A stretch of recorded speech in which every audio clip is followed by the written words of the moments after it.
Hello, welcome to the World of Wellbeing. I still have my beautiful panel. We are going to continue talking about the experiences during the lockdown and having the babies, but we also have a real treat of having Caroline Finlay, who is a psychologist and who has joined us to share with us as well. So can I just go and say very quickly so that people know who's who, just for each one of us to just say our names, if that's okay. So I'm Gracia. I'm Pauline. I'm Anita. I'm Fiona. Sorry, I didn't know if it came on the first. I'm Fiona, everyone.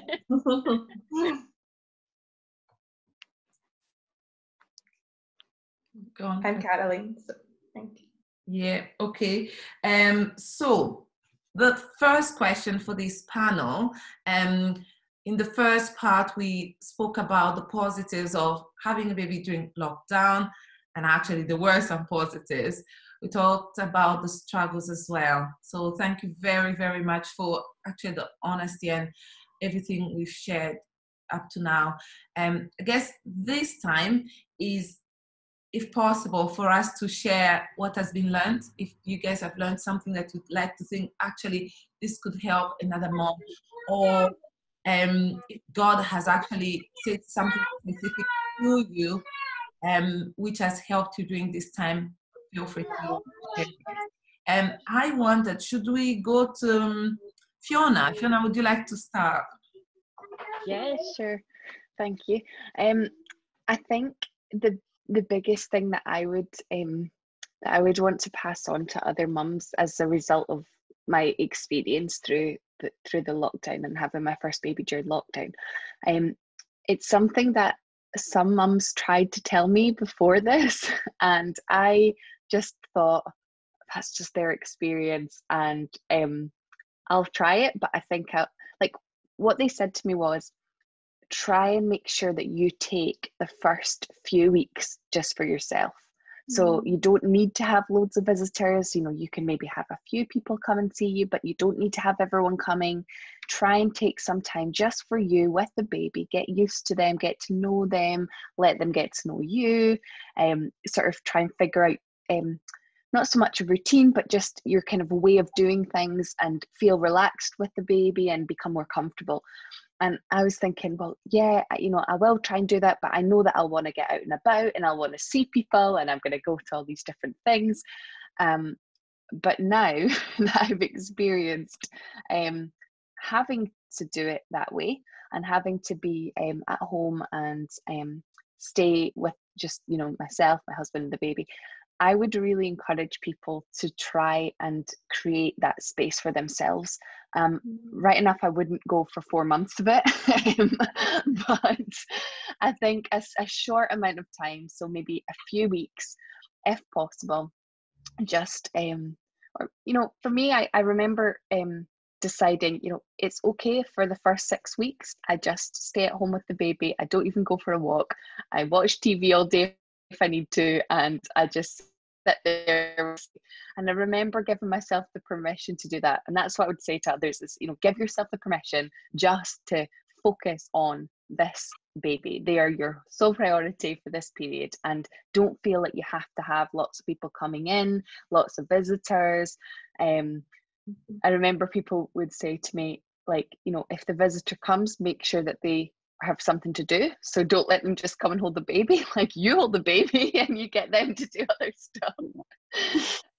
As it happened, obviously we did have visitors, but I would say, just carve that time out and protect the time, and allow yourself to do that, because for me, what I realise now in hindsight is how special and how important that time was, that I wouldn't have had if I had lots of people coming in. And also it allowed me to heal in all the ways that I needed to heal, but also emotionally for me, it allowed me to become secure in knowing, okay, I'm actually her mum. There isn't another parent coming in. Like, I'm the grown up here, I'm the mum, and I need to be okay with that, and I need to kind of, have it have myself together enough to look after her. I don't mean that in a pressured way, but just in the sense for me that I was grateful for having the time alone with her. So I would encourage people to, make that space for yourself. Brilliant. Pauline? I think on the back of what Fiona said, what I've really learned most valuably is I would encourage first-time moms to develop good habits right from the beginning. I don't know if Anita, you've had 3 boys, so you'd probably know this better. But what I've found, it helps you and the baby have sustainable rhythms of life. And I know there's a lot of information out there. There's a lot of when I came out, I was like, there's a lot of conflicting things I'm being told. So I came home with this information and this expectation, and within like 3 weeks, I was so exhausted, and I didn't know my days and nights and how I could not explain what I was going to be doing in an hour or 2 or 3. So I think even if you've got time, I know it's not possible for everyone, but if you can, as a new mom, as you're expecting a baby, sort of have a flexible plan of how you'd probably want your rhythms to go, like whether it's how often you're breastfeeding or whether you're starting with an eat, play, sleep sort of. I know routine seems to be a bad word in motherhood, but in terms of for me, I found that once I got into a rhythm with Caleb, there was so much peace, because I knew, okay, I can feed him within a certain amount of time, and then I can put him down. I think for the first month, I could not see whether he was ready to sleep or not, because I was just so strung out. He was strung out because we had different information. So I think to develop some form of rhythms, good habits, not routines if you're not ready for that, but good rhythms and good habits. And one of the things, for example, the simplest thing that I did quite early on was a bedtime routine. And that's the thing that he's gotten so used to. So even for putting him on a nap during the day is harder than during the night. At night, he just goes to sleep quickly and easily, because I started that quite early on. And so I think it's very practical, but I think it's really good, for first-time moms. It saves a lot of heartache and stress towards as they're growing, because they're developing and things are coming in. But early on, they can just slide into those rhythms and sort of move along with you. So that's one of the things that I've really found. And just a little topper there is community is everything.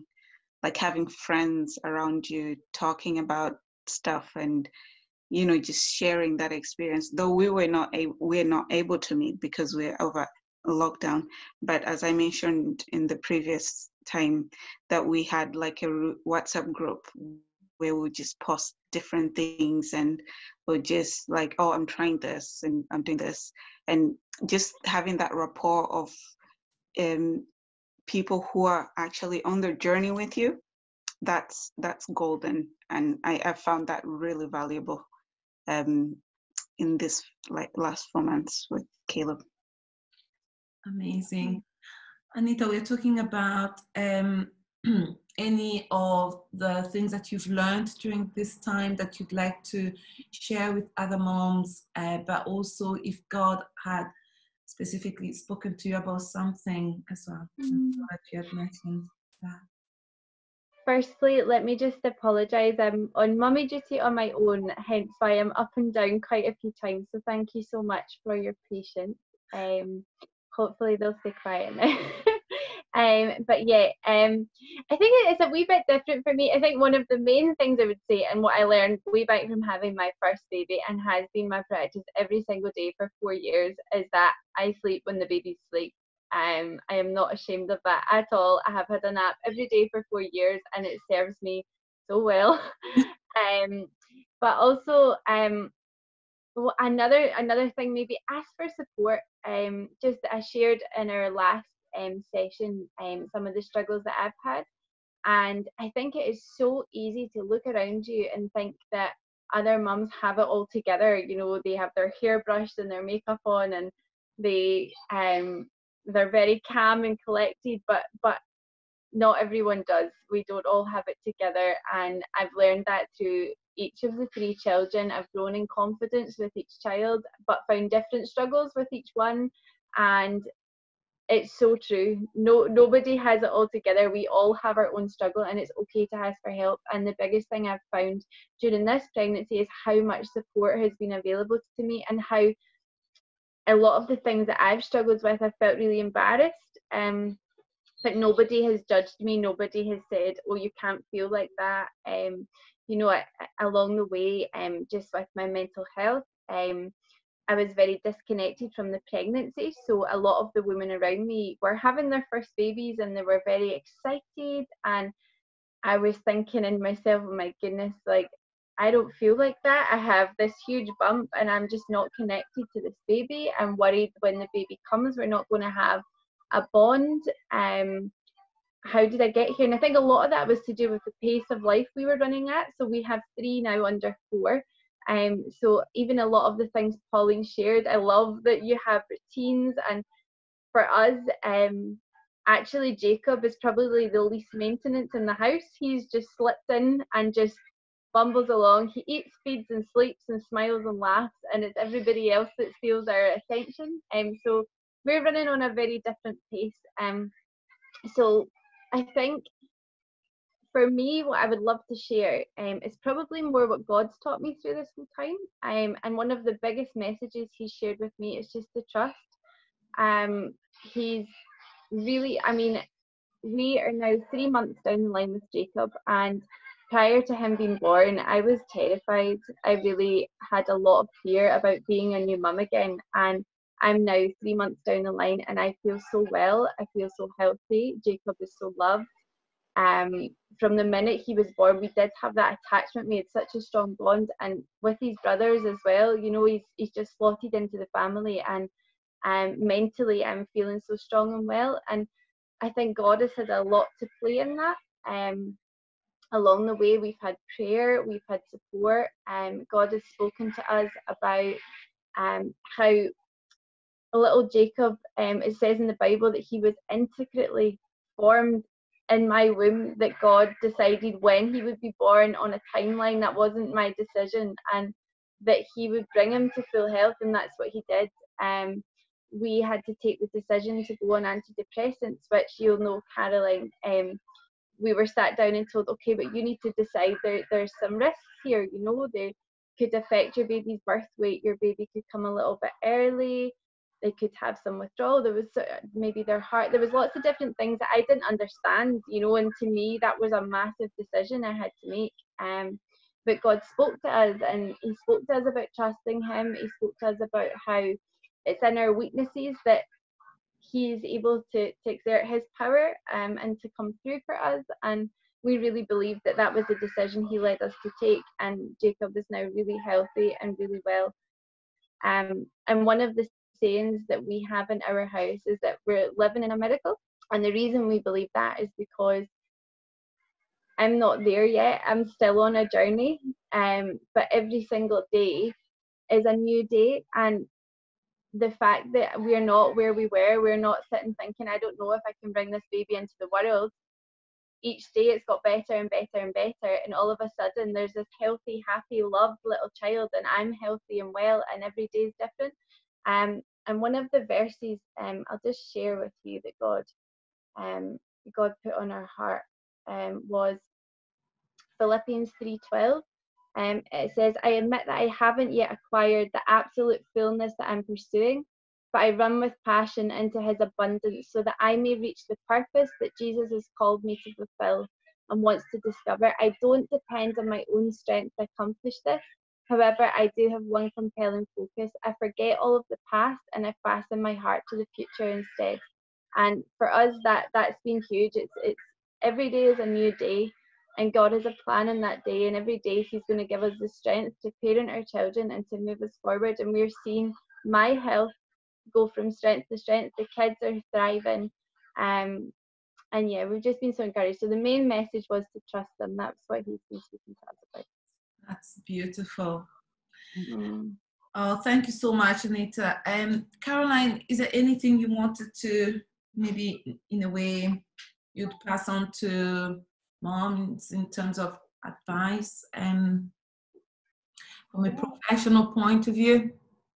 I think it's really interesting hearing everybody's experiences, particularly during this time when it has been totally unexpected and just really, really challenging and hard. And I think all I've been saying to new families for the past few months is just take care of the basics, and everything else will kind of follow, which sounds like what you guys have been doing as well, of just a bit about, totally get the routine word, but some sort of structure, and just focusing on that eating, sleeping for both babies and parents as well is important, and just that self-care, that's still important to keep all of those basic things going, and you will naturally fall into some kind of pattern. And all those worries and anxieties, I think, is really normal. So just trying to normalize that you're not the only ones that will have felt that. And I think, as you were saying, getting that support at 3 a.m, is anybody else feeling that this is anybody else awake, just even through those WhatsApp groups can be really, really helpful to just know you're not alone. And also, I think we talk a lot about not overthinking some of these things, because I think you can have that initial worry of whatever that might be, and then we worry on top of that worry, and it kind of spirals. So I think a lot of the things that I've been talking to families about is just been allowing some of those ups and downs, because they're really quite natural. It's a difficult time on top of what's been a really difficult time in the world. So just allowing some of those thoughts and feelings to be there, but just focusing on what is in your control. And then the rest does tend to fall into place and get a wee bit better as the time goes along. So I think going back to the basics and not putting so much pressure and expectations, as you've all kind of highlighted, on wanting it all to be this perfect way, which we all have these expectations, but just accepting that there's some things that will be out of our control, and that's okay, and we will figure that out, whatever will help you along the way to do that, and just allowing that to be there. That's really what I've been talking about.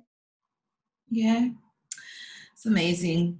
Okay, so how do we overcome the disappointment? So we've talked about what you guys have learned, but which has been amazing. But I also know that sometimes we are like, well, I would have actually liked this and that. How would you overcome something where you felt, I think I didn't do well at all there, or I'm feeling as if I'm failing in there? How do you overcome that? Should we go with Anita? Yeah, I don't really know that I've had that much disappointment. I think that comes from it not being my first baby. I think it would have been very, very different. But I think one of the main things for me during this time is I've refocused on me, and that's really helped. That's really helped me make sure that I'm putting my mind to the right things. So I've made time for me. So we can be so busy, there's always noise, but there's still always space. So for me, that's looked like I joined a fitness course, which is really simple, but it's 45 minutes in the morning just to do a little workout, or it's my healthy eating, and all of a sudden I have more confidence in me. I have a sense of achievement. It's helped me to build routine because there's a discipline there each day. So that's had a massive impact on home life here, on my mental health, on just the way I'm looking at things more cup half full than cup half empty, you know, because we've been in lockdown, there's been more space for that. You can't go to a gym, but I've realised, no, you can do that from home with 3 children, that's fine. You just put them on the telly just like we are today, give them a snack, and all of a sudden that's okay because I have time for me. So that's been a huge one. And I think just to be okay with change. I think when change happens, it's quite sudden and you think, oh my goodness, look what life looks like now. But after a few weeks, even now, we're starting to realise that things that have changed are normalising, and we're getting into those routines now, and it's a lot easier to manage now that we're in it a little while.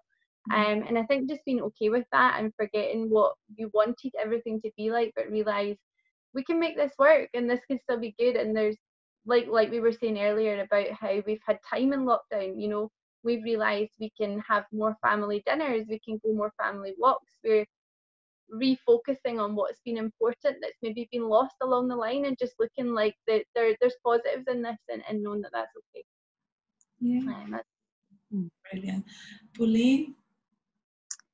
Well, for me, there's a phrase that a friend said to me right at the beginning, because I'm kind of like a go-getter. So she was like, just be kind to yourself. And actually, every so often, that's just rang in my mind, like, be kind to yourself. And which to me just meant that I've not come through this way before. I've never had a baby before, and I'm bound to make a few mistakes. So I'm learning from them and learning not to repeat them, but looking for better ways. But in that, I'm not beating myself down if I've done something wrong. As long as baby's fine, that's good. It's a good thing. And so even though there were expectations of way certain things could have gone, but the fact that my baby's happy and my family is happy, and I'm on the right path, and God is continually inspiring me and encouraging me, obviously, because that's a really big part of my life.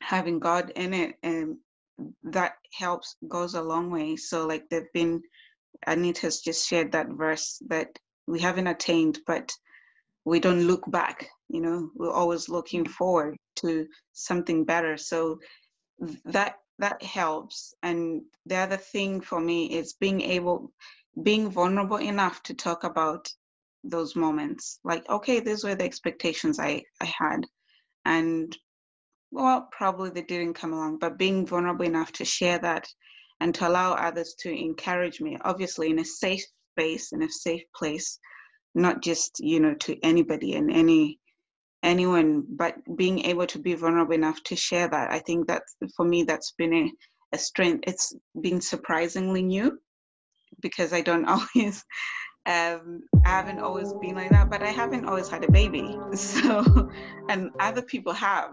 There have been other people who've had babies and have gone through different journeys and different, of course, earlier I talked about different rhythms and routines and stuff, and they're all different views, but talking about it helps, and has helped me and given me a fresh perspective on different things.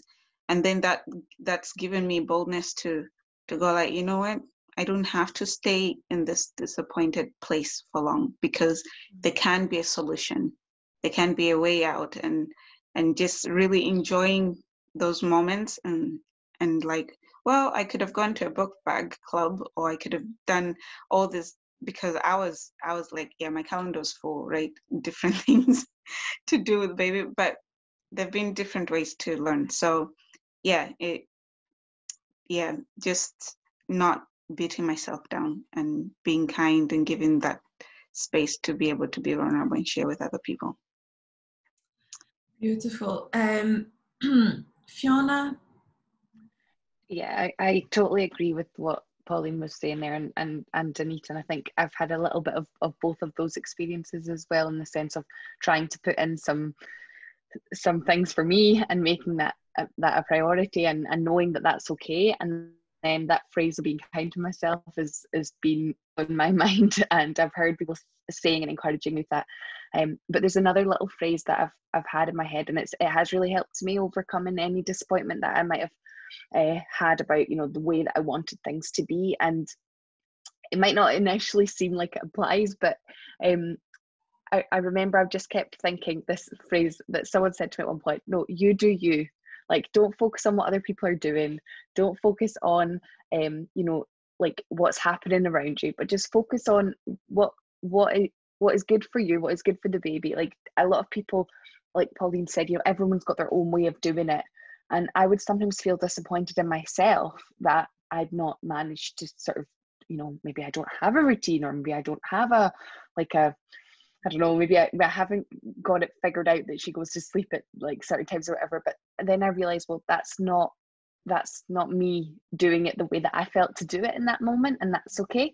So I should be happy with me doing it the way I feel I should do it. And actually, that's one thing. Again, I'm a Christian as well, and believe that God has really helped me through this time by, speaking to me and encouraging me with things where I would have sort of felt really kind of like, I'm sure we've all said this phrase at some point in our life. It sounds very childish when you say it, but it's not fair. This should not have happened to me. But God really encouraged me, because it's not about fair. It's not about, should this have happened or not happened. Like, he knew it was coming. He knew it was going to happen. And he helps us through it. He helps us through the challenges that we face. And he's shown me how to focus my attention and my mind on things which are going to strengthen me and help me, rather than things which are going to sort of make me feel like down and make me feel like I've missed out.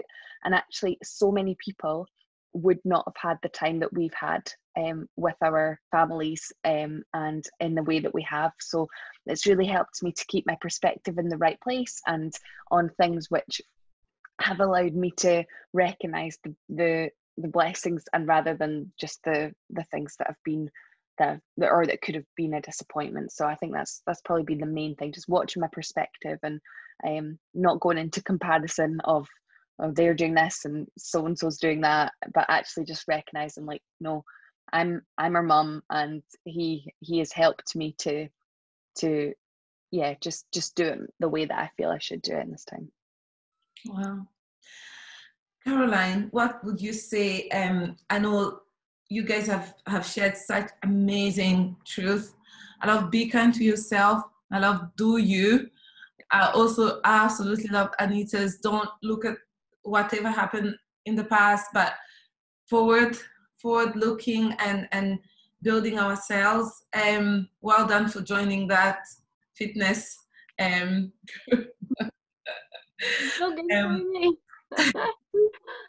So Caroline, what would you say in terms of, just to wrap our conversation up, in terms of staying well, keeping ourselves well, especially after having a baby? Just to also say, Anita, that in a way, I usually find that the stigma around mental health is even worse around childbirth for some reason. Mm-hmm.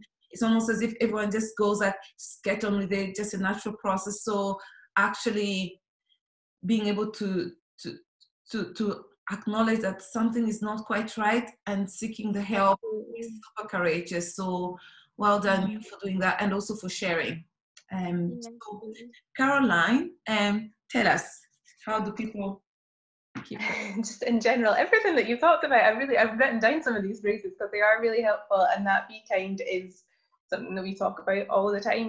We talk about a compassionate approach to yourself, that this is not what we expected, this is maybe not what we wanted, but it's also not helpful to go round and round and focus on that, because it's not going to change it and it's not in our control. So it's more helpful to acknowledge that, not block out, because I think, like you were just saying there, Gracia, that it's important to acknowledge how we feel. It's okay to feel however you feel about it. It's okay to feel okay about it. It's okay to feel not okay about it, and just allowing whatever those emotions and feelings are, to acknowledge them and not fight against them. But then at the same time, our actions can still be different, and thinking about what is going to be most helpful, as you were just talking about there, to move forward with achieving the goals that we do want to achieve and the things that are in our control.